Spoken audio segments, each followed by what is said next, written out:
Guys, alam nyo, meron pala akong hindi ba na-share sa inyo. Kasi nakalimutan ko na din to actually. Nalaman ko to bago pa ma-hospital si mama. So, gawa nga ng nabisi na ako dahil doon sa mga nangyari kay mama, nawala na din siya sa isip ko. Tapos, ayun, kanina na naisip ko ulit siya, bumalik siya sa memorya ko kasi siguro, no, na-settle down ko na si mama. Kaya nakampante na yung isip ko. So, alam niyo ba na meron kaming bagong information na nalaman tungkol dun sa biological mother ko? Guys, nalaman namin kung saang ospital ako pinanganak. And hindi siya sa Bulacan. Yun yung yun yung parang mas lalong hindi naman sa nakakapagtaka, pero nakapagpadagdag sa misteryo ba ng buhay ko, 'di ba? Kasi doon sa birth certificate ko, syempre ang nakalagay doon is ang birthplace ko is sa Bulacan. Tapos yung mga magulang ko nga, since adopted ako, si mami at daddy talaga yung nakapirma dun sa birth certificate ko. Up until lumitaw nga yung issue na yan na adopted lang nila ako. Tapos parang na-curious lang ako at one time nung inaayos ko din yung mga documents ni mama para dun sa hospital kasi kinuha ko yung yung marriage contract nila ni daddy. Tapos nadaanan ko yung birth certificate ko. Tapos ang nakalagay nga doon ang birthplace ko is sa Bulacan, Balagtas, Bulacan. Tapos sabi kong galing talagang na-conceal nila even the tiniest details na may kinalaman doon sa pagkatao ko. Up until merong relative na nagsabi, nung history, konting history lang, nung pagkapanganak sa akin kung saan ako, kung paano ko napunta kay Mama Toyang. Hindi ko pa kasi ito na-share sa inyo. So, sa ospital daw ako pinanganak. And this hospital is located somewhere in Manila.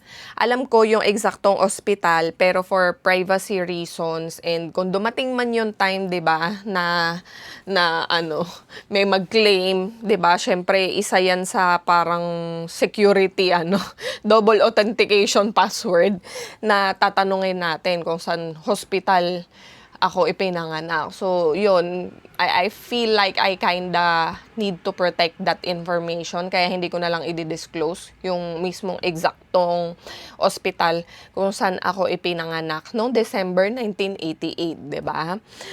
But that is somewhere in Manila. Tapos, naikwento din nung relative namin na yung biological mother ko nga daw ay that time is problemado and she is not in a very good condition and estado sa pamumuhay that time. Kaya umabot siya dun sa desisyon na ipa-adapt ako kay Mama Toyang.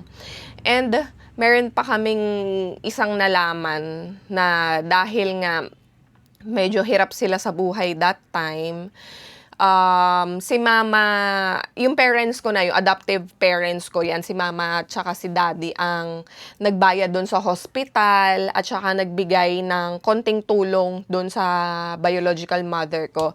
Tapos naiisip ko nga, sabi ko grabe, ganun lang pala ang panganganak dati kasi parang ang binayaran daw nila mama lahat-lahat is 5,000. 2,500 sa hospital, 2,500 yung ipinauwi doon sa biological mother ko para pang bili ng meds niya habang nagre-recovery and konting tulong daw. Yun na yung ibinigay sa kanya nung adoptive ng ni Mama Toyang at saka ni Daddy. Tapos sabi ko, isip ko, grabe ngayon pag nanganak ka, sobrang mahal na ng babayaran mo sa ospital. Yung 5,000 mo, parang sa mga gamot pa lang, kulang pa. Pero nung time na yon nakapanganak ka na sa hospital at saka meron pang pambili ng gamot at meron pang konting, alam mo yun, parang pang-uwi, ganyan, pa-take home ba, ganyan. Tapos, although, hindi ko na-confirm kung dinelivered ba ako via normal delivery or cesarean. Via cesarean delivery. So, anyway, hindi ko na yun nalaman. Tapos, ito pa, isa pang nalaman ko, guys, is meron akong mga kapatid doon sa biological mother ko. Kasi yun yung yun yung mas nakilala nila mommy at daddy eh. Kasi nga ang father ko is foreigner nga. So, parang nung time na yon is hindi sila in good terms or maybe accidentally lang din yung pagkakabuo sa akin or it wasn't meant to be, pero still dumating ako dun sa buhay nilang dalawa. Yun ang hindi ko pa nalalaman for now. But what I know is I have siblings doon sa biological mother ko, and yung iba nga daw ay parang ipinamigay din. Ito guys, ay kwento-kwento pa lang yung dito sa pinamigay ha. Kasi I don't want to really confirm and parang talagang i-announce na ng buong buo at sigurado na ipinamigay din ng nanay ko yung mga iba niyang anak na kapatid ko. Dahil yan parang yung impormasyon na yan, siya lang ang may karapatan talagang magsabi at kumumpirma. Pero dahil sa kwento-kwento nung nagsabi sa akin and nagkwento sa akin yan, based lang din yan sa nalaman niya kay Mama Toyang that time nung dumating nga ako sa buhay nila. Kasi syempre nagtaka din sila, suddenly may babing maliit. So anong history, anong pinanggalingan, ganyan. And yun, so meron ako mga ibang kapatid sa biological mother. Hindi ko alam kung nasan sila ngayon, kung ilan sila, kung babae o lalaki ba. But what I know is mas matatanda sila kaysa sa akin kasi ako nga yung huling pinamigay. Siguro sana ako yung huli ng ipinamigay, pero sabi ko nga ulit sa inyo, 'di ba? Ang makakapagsabi lang ng kabuuan niyan is yung biological mother ko. Tapos alam nyo guys, na nabasa ko din doon sa mga comments na bakit daw ba pilit kong inaalam kung sino yung mga biological parents ko, kung sino yung mga totoo kong magulang. Kasi nasa maganda naman daw akong estado ng buhay ko ngayon. Sapat naman daw yung pagmamahal na ipinaramdam sa akin ng pamilya ko ngayon, 'di ba? Nila mama, nila Kuya Victor, yung mga kapatid ko. Kumbaga, wala naman ng pagkukulang or wala namang emptiness na dapat punuan. Well, of course, totoo yan, guys. I agree with you. Totoo naman yan. Wala naman talaga, 'di ba? Ako pa nga nagsabi sa inyo na hindi ako nakaramdam na iba ako sa pamilya nila. Kaya nung nalaman ko yun, nagulat talaga ako.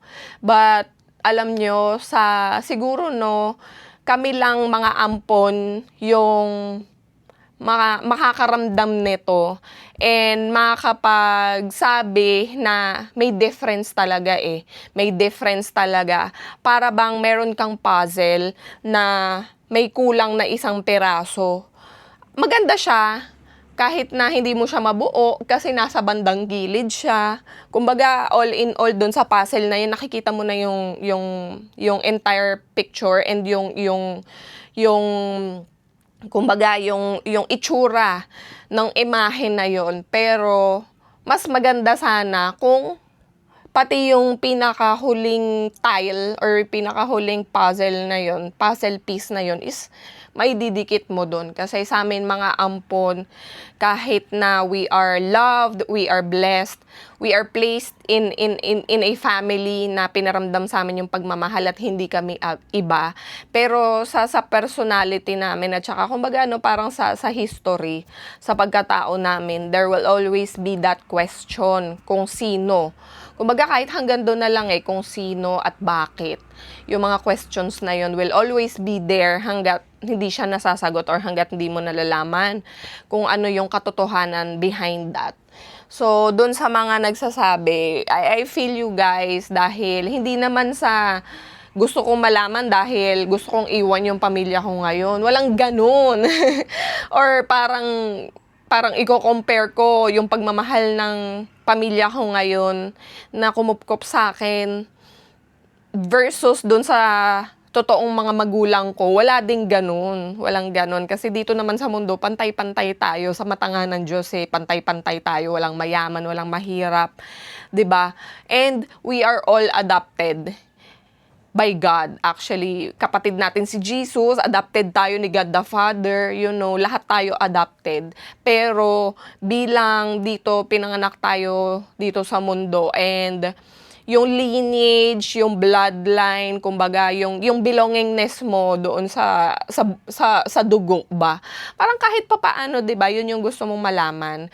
Yun yung gusto mong masagot. Pero other than that, walang pagko-compare, walang pagsusumbat na mangyayari. It's just that, sabi ko naman sa inyo guys, if God wants me to meet my biological parents, He will make a way.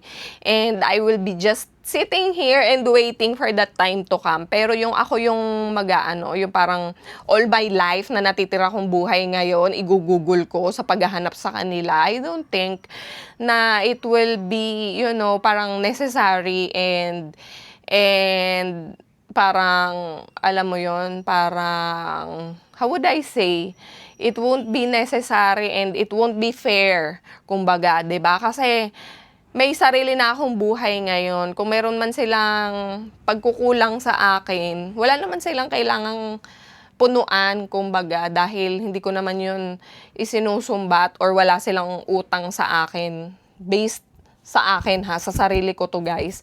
Sa sarili ko tong pananaw at sa sarili ko tong estado.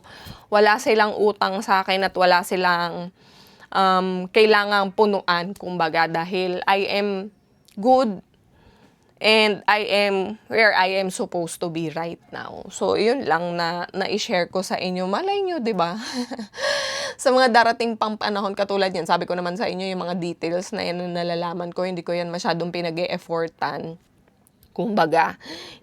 Pero, dumadating na lang ng kusa yan. Bigay din ng mga taong nasa paligid namin. So, sabi ko, I always take it na it's God's will and it's God's way. So, kung dumating man yung time na yon na makilala natin sila, hindi, kilalanin natin sila in God's perfect timing. Yeah, swing. Try to put, target. Yan, hindi pwedeng, yan, good. Good. Swing lang, relax. Yan, nice. Nice. Nice, good. Nice, swing. Swing lang, ganun lang. This time, moving forward, pero, okay? Then, once you reach, back. Same drill. Back, okay? Small lang, small. Kahit half lang neto. Kahit diyan ka magsimula. Okay, you have 3 set.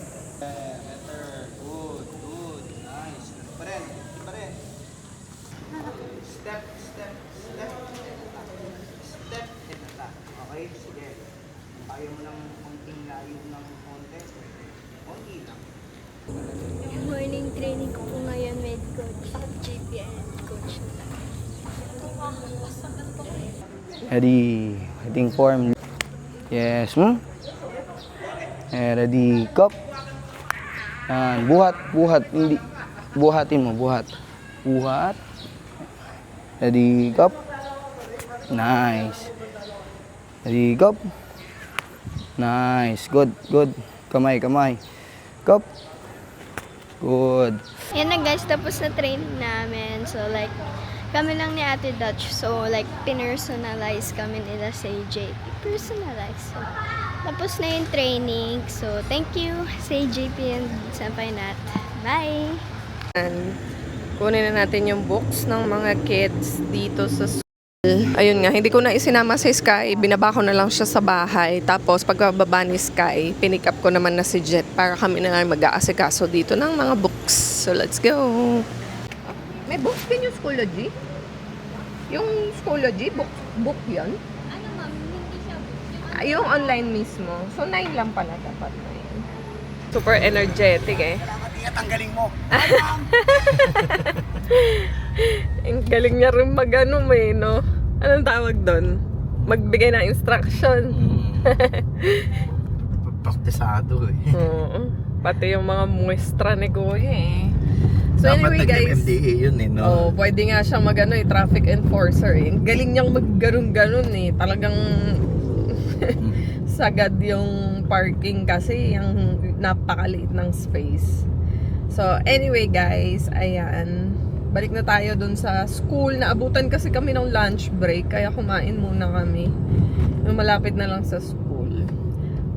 Dami kong ganap today na kailangan kong pagkasyahin lahat. Lahat gusto kong puntahan at gawin para, alam nyo yun, ang hirap kasi pag nalilipat ng ibang araw. Pagdating ng sumunod na araw, may bago na namang mag-a-arise.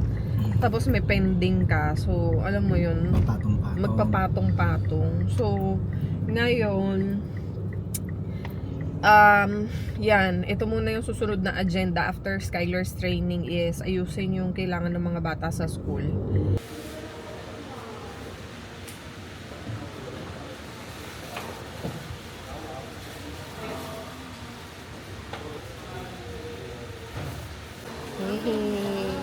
Kay Cloudy, wala pa.